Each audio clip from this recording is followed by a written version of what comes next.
Imagine for a second that the absolute worst happens today. Right, something totally unexpected. Yeah, exactly. Like a sudden financial crisis, a natural disaster, maybe a sudden eviction. And just like that, you lose your housing. It's a terrifying thought. It really is. And, most of us assume that if we ever hit rock bottom like that, the social safety net is just waiting there to catch us immediately. Right. You think you make a phone call, go to a municipal building, and you get a bed. Exactly. But here is the stark reality from the sources we are looking at today. 90% of families facing sudden housing displacement are placed in temporary housing after 72 hours. Which is just a massive gap. I mean, municipal systems are huge, and they are slow. Yeah. They require intake forms, background checks, approvals from caseworkers.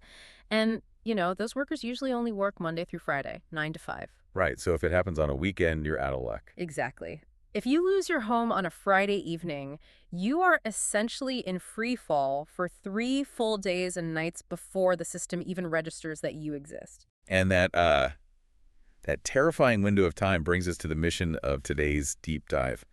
We are unpacking an 18-month retrospective report on an initiative called Beyond the Bridge. Based out of Charlotte, North Carolina. Right. It's an emergency shelter and support project. And we're going to unpack how this massive systemic gap in crisis care, that agonizing 24 to 72-hour window, was actually identified and addressed. And not by who you'd expect. Right. Here is the kicker. It wasn't solved by some massive government agency with a multi-million-dollar budget. No, it wasn't. It was tackled by a 16-year-old high school student. Which honestly makes this document so much more than just a feel-good human interest story. Totally. When you read through the operational details in this report, you are looking at a masterclass in grassroots problem solving. Yeah, it really is. It's a brilliant study in how to identify the blind spots in traditional institutional support systems. The gaps that professional experts often look right past because they are just too close to the bureaucracy. Okay, let's unpack this. Because to really understand how a teenager pulls this off, we have to look at the origin story. Right, where it all started. So we're in the fall of 2024. Zyan Martin is 16 years old, and he is brainstorming his Eagle Scout service project. Which is a huge deal in scouting. Right, and normally an Eagle Scout project is something highly localized and physical. You build a park bench, construct a gazebo for a community center, clear a hiking trail. Yeah, that is the standard playbook. Exactly. And the sources note that building a physical structure was actually his initial thought, too. Right, because you build something tangible, you fulfill the requirement for the badge, you take a photograph for the local paper, and you move on with your life. Yeah, exactly. The impact is real, but it is typically static. Right, just sits there. But the sources pinpoint a very specific moment that changes his entire trajectory. The car ride. Yes. It's a cold, rainy morning in January 2025. Zyan is riding to school in the passenger seat with his grandfather. He looks out the window, and he sees homeless individuals shivering on the side of the road, just completely exposed to the elements. Oh, wow. Yeah, and seeing that reality up close creates a massive pivot for him. He realizes that building a wooden bench or a gazebo just isn't what is needed most urgently. Right. What is needed is direct, immediate, rapid response intervention for the more than 2,800 individuals sleeping on the streets of Mecklenburg County every single night. That pivot is profound, honestly. He recognized the 72-hour gap just by observing the world around him. Yeah. He saw people who were clearly waiting for the official system to process them, but who were just freezing in the meantime. Right. Think of the municipal housing system like a massive emergency parachute. Okay, I like that. It is designed to save you, and it has the enormous surface area required to do so, but it takes 72 hours to fully deploy from the moment you pull the cord. Right, it takes time to open. Exactly. And Zyan realized people were literally hitting the ground while waiting for the parachute to open. Oh, man. Yeah, so he didn't try to build the new parachute. He decided to build a safety net for the free fall. I love that visualization because it really highlights the physiological and psychological realities of sudden displacement. Tell me more about that. Well, the report goes into detail about trauma. The first 24 to 72 hours of sudden homelessness are when a family's trauma is at its absolute peak. Right, because it's the total disruption of reality, like the sheer shock of not knowing where your kids are going to sleep that night. Precisely. And when a person's nervous system is in a state of absolute panic, fight, flight, or freeze, they cannot effectively fill out a 20-page municipal intake form. No, definitely not. They can't navigate a complex bureaucratic phone tree to secure long-term housing. It's just impossible. Right. Providing immediate relief, like a warm hotel room and a hot meal, is not just a charitable handout. It is a critical, acute medical intervention. Wow, an acute medical intervention. Yes. It stabilizes the nervous system, so these families actually have the mental and emotional bandwidth to advocate for themselves and navigate the bureaucracy in the days that follow. I'm totally with you on the theory, but I am kind of stuck on the execution here. What do you mean? Well, recognizing a systemic problem from the passenger seat of a car is one thing, but actually building this safety net for the free fall is entirely different. Very true. Like, how does a 16-year-old execute this? Mm-hmm. Because the report shows he didn't just, walk around handing out blankets from the trunk of his car. Not at all. He assembled a full-scale operational architecture. Right. He built a coalition. Yeah. And this is where the operational genius of Beyond the Bridge really shines through. Yeah. Yeah, he realized he couldn't do it alone, so he engineered a network of local partners to handle specific pillars of care.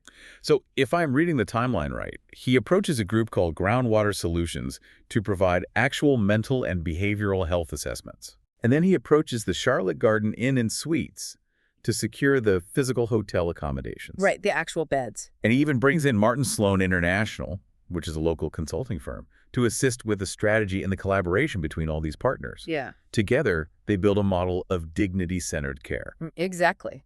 Temporary shelter, food support, and critical mental health counseling, all coordinated for same-day urgent needs. Same day. Yes, no 72-hour waiting period. But wait, I'm completely stuck here. On what? If a 16-year-old kid walked into the lobby of my hotel and asked for free rooms, or walked into my corporate consulting firm asking for operational strategy, I would probably ask to speak to his parents. Right, you'd be skeptical. Totally. How does he actually get corporate entities to say yes to a kid? What is the mechanism there? What's fascinating here is that he didn't walk in asking for a favor. He didn't. No, he walked in offering a mechanism for their unused capacity. Oh, interesting. Zyan utilized what corporate strategists call a mature systems thinking approach. He recognized his own limitations perfectly. Right. He knew he was a high school student who could not legally or practically provide clinical therapy, and he obviously didn't own real estate. Yes, clearly. So instead of trying to become the provider of the services, he pitched himself as the central hub. So he is just connecting the spokes. Exactly. He is providing the logistical glue. He approached these businesses and essentially pointed out that they already had the resources. Like the empty rooms. Right. The hotel has empty rooms on certain nights. The therapists have a desire to do pro bono community work. The consultants want to give back to the city. So they have the supply. Yes. What they lacked was a rapid response deployment system to target this highly specific 72-hour gap. Oh, well, see. Zyan's pitch was essentially, I will build the deployment system and handle the logistics if you provide the inventory. That is a sophisticated value proposition. It really is. Any hotel manager or consultant would respect that pitch, regardless of the age of the person delivering it, because it solves a problem for them, too. Right. It gives them an outlet. It gives them a structured, low-friction way to make a major community impact. That is brilliant leverage. Yeah. He isn't asking for money to buy a hotel room. He's asking to utilize a room that is already sitting empty anyway. Precisely. I see how that works now. And that actually explains the metrics of compassion we see in the report. Let's get into those numbers. Yeah, because we have established how the machine was built, but let's look at what the machine actually produced over these 18 months. The output numbers in the retrospective show a remarkable scale for a grassroots project. Definitely. If you look at the raw data, Beyond the Bridge has funded 15 emergency hotel room nights and provided $250 in direct food assistance cards. But the ripple effect goes much further than that. Oh, much further. They have directly impacted over 170 individuals in the Charlotte area. The logistics of just the physical goods are wild. Yeah. They distributed more than 500 hygiene and sock bags, which impacted over 90 people just through that specific outreach alone. Which is huge. They served full meals to over 80 residents right there at the Charlotte Garden Inn. Right. Plus, they moved 100 pounds of clothing and 7 cases of snacks, focusing heavily on Charlotte's Beatty's Ford Road corridor. Managing that kind of physical inventory, sorting, packing, delivering, requires a massive logistical undertaking. I can only imagine. It is essentially a localized supply chain.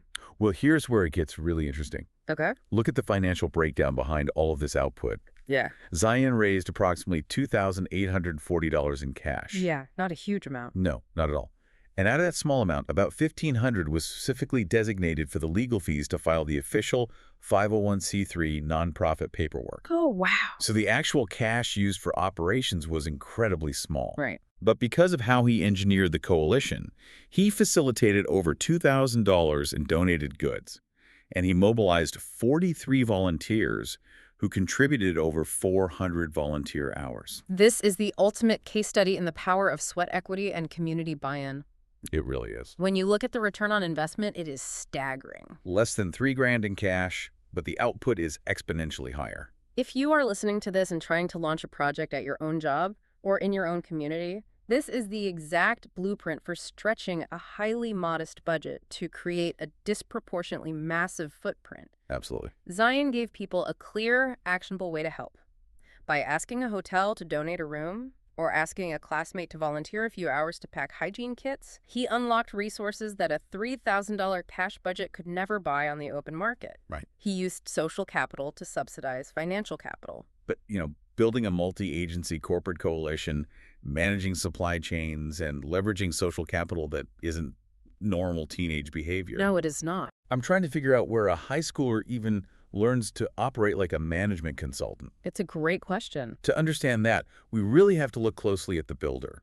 The source material makes it clear this wasn't a random stroke of luck. No, you do not wake up at 16 and successfully orchestrate a multi-agency crisis response network without some serious foundational discipline. Let's look at the resume outlined in the report. On paper, it is just a list of high achievements. Let's hear it. He maintains a 3.9 weighted GPA at the Philip O'Berry Academy of Technology. Okay. He has been a Duke Tip-Piece Scholar since the 4th grade, meaning he scored in the 95th percentile or higher on standardized tests. Wow. Yeah. He is a varsity swimmer competing in the 50-meter and 4x1 relay. Okay. He is the team lead for his school's esports team. He is in the Technology Student Association and the video game club. See, it is easy to look at that list and just see a smart kid who is busy. Right, like a lot of overachiever. Exactly. But if you break down the actual skills required for those activities, it maps perfectly onto the Beyond the Bridge initiative. How so? Take the esports team lead, for example. It's easy to dismiss that as just playing video games. Yeah, that's usually the assumption. But what he is actually doing in that role is learning how to communicate under pressure, delegate tasks, and coordinate a large group of people digitally to achieve a shared objective. Oh, that makes total sense. That translates perfectly to mobilizing a 40-person volunteer network across a city. And the varsity swimming. Right. Swimming is a notoriously grueling, solitary sport. Yeah. I mean, you are staring at a black line at the bottom of a pool for hours. Yeah, it takes a lot of mental fortitude. That builds a very specific kind of stamina. In fact, his varsity swim coach, Don Patton, wrote a reference letter for this report, noting that his leadership style on the team is, quote, not loud or forceful, but rather rooted in self-motivation. Which is exactly what you need when you are trying to convince adults to listen to your operational pitch. Right. You don't need a loud, forceful ego. You need quiet, persistent competence. And the service history detailed here is just as intense. Yeah, tell us about that. He has been in scouting since he was 4 years old. He has been serving meals at the Charlotte Rescue Mission since he was 4. 4 years old. Right. He does street cleanups in the Dorita community 3 times a year. In 2024, he traveled to Puerto Rico for storm debris cleanup. Incredible. But, reading all this, the math on his schedule just doesn't make sense to me. What do you mean?